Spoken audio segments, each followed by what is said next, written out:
I don't want no ice cream, love.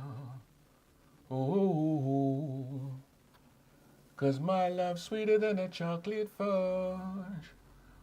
Oh, one day you will find a love that's as warm as mine. Oh, perfect. Execute order, episode 66.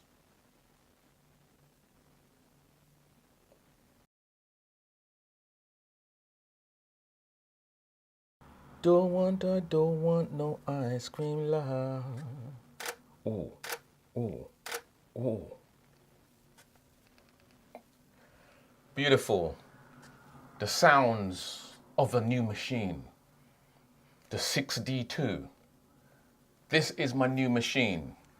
The one that won the battle. As many of you know, I was thinking of upgrading to an EOS R. I wanted a 6D2 from before, but the EOS R came out. And it kind of threw me a bit, you know, the new mirrorless, because I got the EOS M, you see, and I've learned how brilliant it is, how brilliant mirrorless can be. So I kind of got confused and thrown off my focus, which was really a 6D2. But let's just say common sense prevailed. So here we are. This is the machine that we have, and I've got it here with my 16-35, which is what it was intended for in the first place. Can you see that? There you go, beautiful 16-35. It's quite a long lens, and it fits nicely, looks beautiful on the 62, which is how I planned it. They just love when a plan comes together.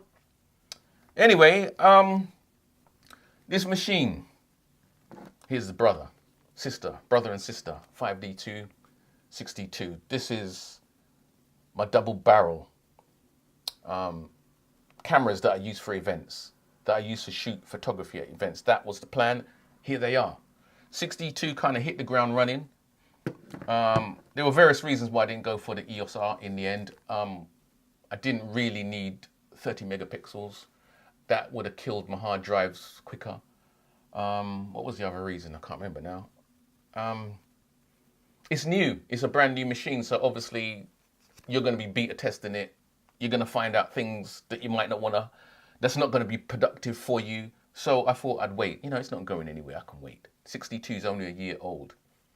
And when it came out, it suffered the terrible reviews that the EOS R is getting now. So I thought, you know what, maybe in a year's time or 2 years' time or whenever.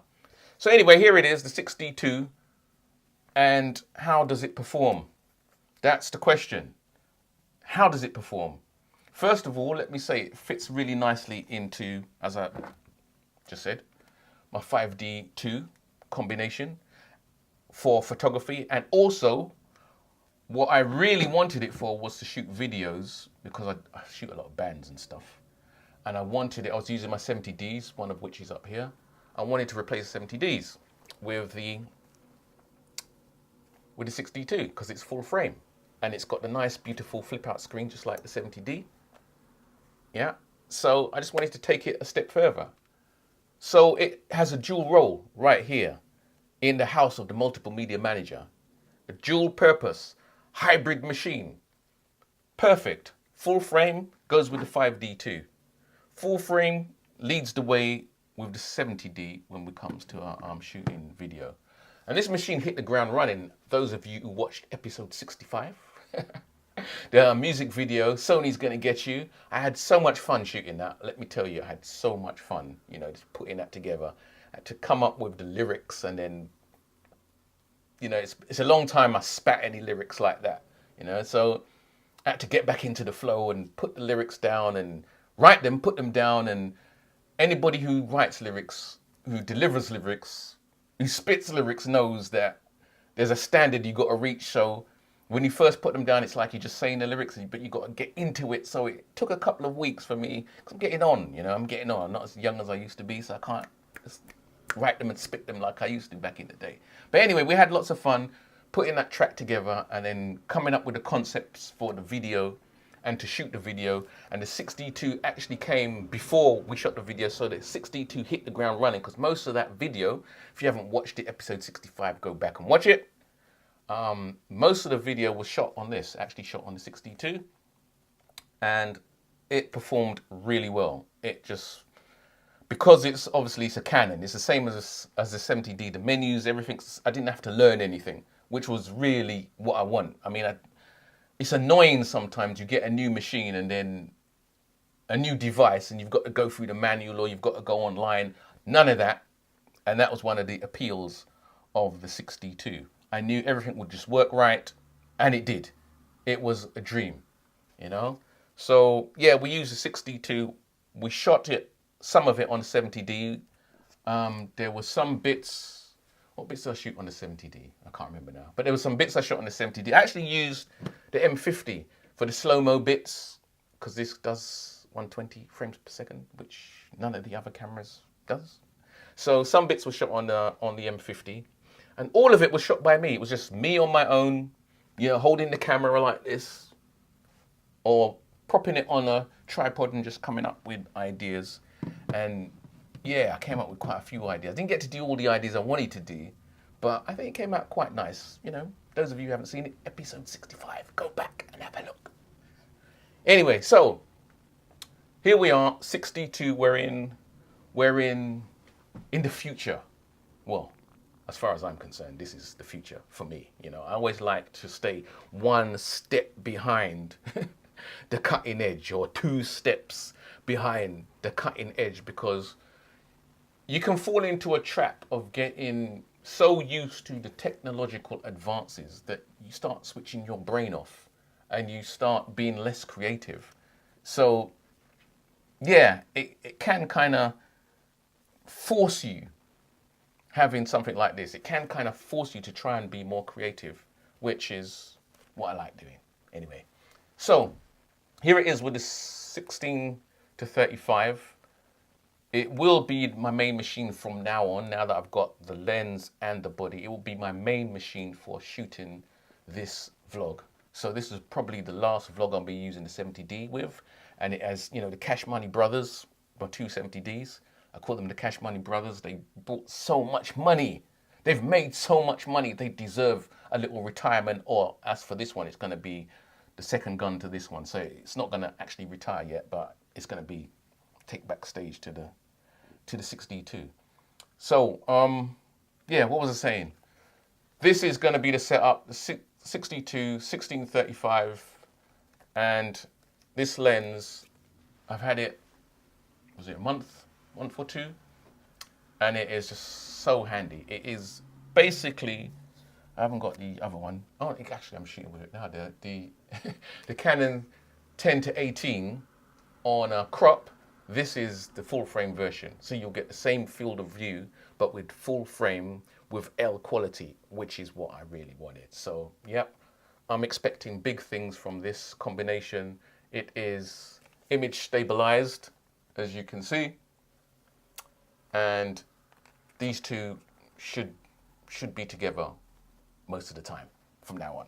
Although it is the low light king, so I've tried it out with my 35-1.4, and I'm going to throw some images up because I actually got to shoot an event. You know, the minute this hit the ground, it was working. it was no time. It went straight to work. So I had an event, and I'm going to throw some images up, and I was actually photographing. It was Black Women's Health Day. It was a health conference, and these are the 2 machines that I used. The 5D2 and the 6D2 for photography. Remember, this can do both, remember? I mean, this can do both as well, but this hasn't got a flip out screen, so it's kind of awkward. This hasn't got dual pixel autofocus. This has got dual pixel autofocus. Yeah, so it just makes filming so much easier. I was doing filming as well, but not with these. My son was filming with the old XH-A1s, as you'll see in some of the pictures that we throwing up. And yeah, it was a great event. The 6D2 handled really well. next to the 5D2. The 5D2, the sound of the shutter, sounds so old. It sounds so machiney. It sounds so clunky. If you hear that, it sounds so clunky in comparison to the beautiful sound of the shutter. Oh yeah, yeah. 62, but that goes without saying because there is a big 10-year gap between these in terms of technology. The 62 seems to sing and fly and just effortlessly take care of business. We were filming, the space where we were filming, I call it the hall from hell. It's one of the worst, has one of the worst ambiances of all halls that I've ever filmed or shot in. I've shot there before, and that's why I know about this place. And it was perfect to use this to test the 6D2 in because the light in there is so bad. We actually had to bring lights because it was so bad, just to give these machines and also my XH-A1, which is a mini DV tape camcorder, a chance because this space is so dim. So if you look at the images, you will see that the 6D2 did really a good job. I mean, these images are raw. I shot them in RAW and JPEG, RAW and JPEG, because sometimes you can get away with the JPEGs. Yeah, but I knew because I was shooting in this specific place, which is really, it's horrible. That's all I can describe it as. Horrible environment. I was a bit concerned. So anyway, what I would say in comparison to the 6D2 shots and the 5D2, JPEG wise, the 6D2 destroys the 5D2 JPEGs. The JPEGs coming out of this are so beautiful, you know, smooth, low noise. It is amazing, you know. I had my 70-200 2.8. I was shooting, that was on my 6D2. And I think, what did I have? I had a 24-70. Yeah, I had just standard 24-70 f4 on the 5D. And at some point I swapped them over just to, you know, so we could get a good comparison. And if you look at the images, these ones are actually raw. I actually processed them and fixed up the images in RAW. Once I did that, however, I found that the images, you're not going to believe this, but the images on the 5D2, the raw 5D2 files look better, cleaner than the 6D2 raw files. The 6D2 JPEGs destroys the 5D2 JPEGs. That's just amazing. I was just totally shocked by that. If you're going to use JPEGs, 6D2 destroys the 5D2. If you're going to use RAW and it's low light, really bad, hall from hell low light, the 5D2 images are noticeably cleaner and sharper, or maybe not sharper, but cleaner, definitely cleaner noise-wise than the 6D2. What is that all about? There's a 10-year gap between these Canon. What's going on? Having said that, both of the images look nice, they're usable, but I would have expected the 6D2 RAW files to destroy up the 5D2 ones, but it didn't work out that way. So, what can I say? It's a good machine, it's a good buy. I think it's going to work very well in my arsenal of cameras, arsenal of guns. It's going to do exactly what I wanted it to do. I haven't actually used it, other than the music video, I haven't actually used it shooting bands, but hopefully this weekend we will do that. And we will be able to have a little review and see how the 6D2 holds up in comparison to the 70D. I expect it to do very well, but who knows. So that's it. Conclusions.